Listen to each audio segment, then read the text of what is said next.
Assalamualaikum warahmatullahi wabarakatuh. Saya Yudi Pramuko, tukang bubur ayam dari Parung, YouTuber tertua di semesta. Sekarang sedang merambat di seluruh Indonesia protes tentang keadaan kita yang disebut sebagai Indonesia gelap, dan mahasiswa bergerak dan beberapa saat lagi mungkin akan menuju istana Badan Eksekutif Mahasiswa seluruh Indonesia akan menguji tesis-tesis pemikiran Prabowo, bagaimana cara dia menghadapi demonstran dan bagaimana dia merespon isu bahwa Indonesia gelap di mata kaum anak muda, milenial, dan mereka sudah mencanangkan hashtag kabur dulu aja. Buat apa tinggal di Indonesia kalau tidak ada harapan dan ada orang yang ingin mati di luar Indonesia daripada mati di Indonesia tanpa harapan. Memang Indonesia gelap kalau pemimpin-pemimpinnya masih bermewah-mewah, rakyat tetap susah. Di kampung ini minggu yang lalu sebuah pabrik garment 900 karyawannya langsung memotong, memangkas, menyisakan 200 karyawan, 700 karyawan dirumahkan. Indonesia memang gelap ya.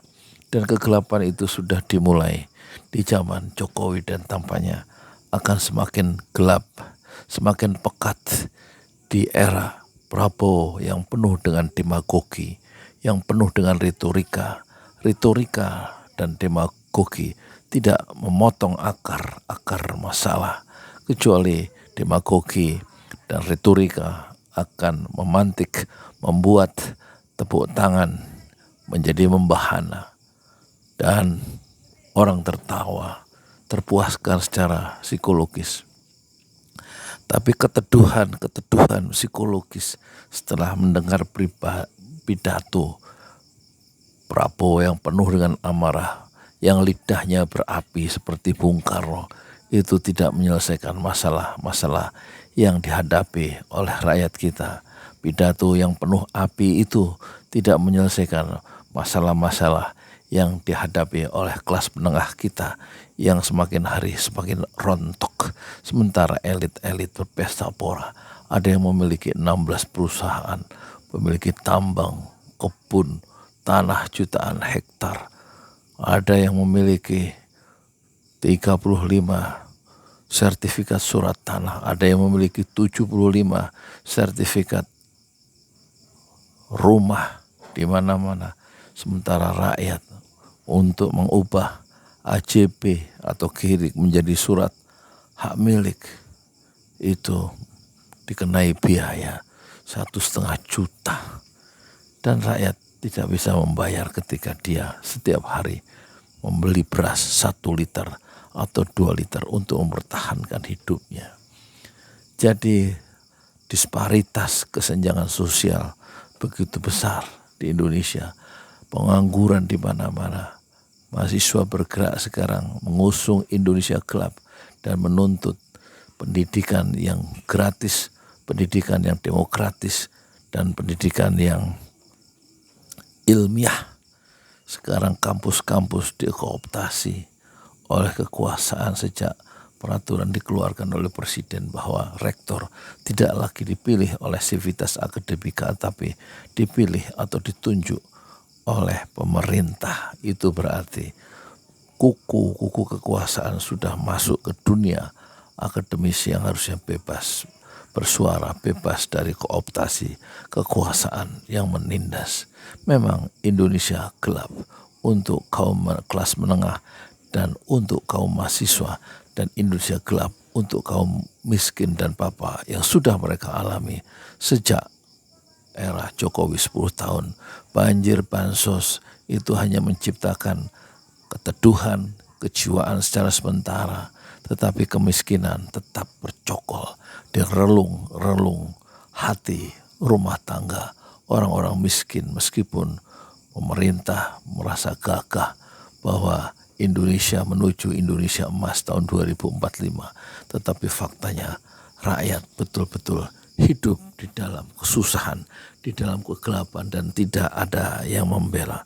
Padahal di dalam Islam, Rasulullah Shallallahu Alaihi Wasallam mengingatkan bahwa kemenangan, kesuksesan itu jika pemimpin-pemimpin itu bersama orang-orang du'afa, bersama orang-orang gembel, bersama orang-orang yang dilemahkan secara struktur. Dan itu adalah kesuksesan yang sejati ketika pemerintah, ketika penguasa, ketika pemimpin membela orang-orang du'afa yang sedang mereka pimpin. La tunsurunna bidu'afaikum, kata Rasulullah Sallallahu Alaihi Wasallam. Kemenangan kamu, kesuksesan kamu adalah ketika kamu bidu'afaikum, membela orang-orang yang du'afa, yang ada mengepung kamu dari tahun ke tahun. Tetapi ternyata kalian pejabat-pejabat yang hidup mewah bukannya membela rakyat, tetapi membela kaum oligarki, membela kaum pengusaha, dan membela dinasti politik yang dibangunnya sendiri, membela keluarganya sendiri. Sementara rakyat itu seperti kucing kurap yang dicampakkan di tengah jalan, tidak diurus oleh negara, kecuali rakyat itu berjuang membela dirinya sendiri, mencari, mengais dari satu sampah ke tempat rongsokan yang lain untuk sekedar hidup, bertahan hidup, membeli 1 liter, 2 liter beras.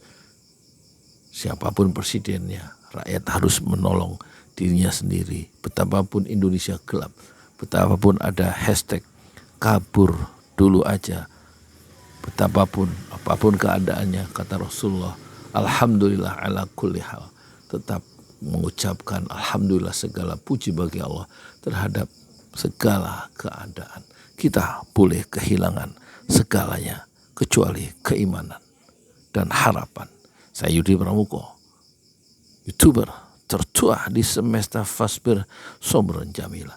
Bersabarlah dengan kesabaran yang indah. Assalamualaikum warahmatullahi wabarakatuh.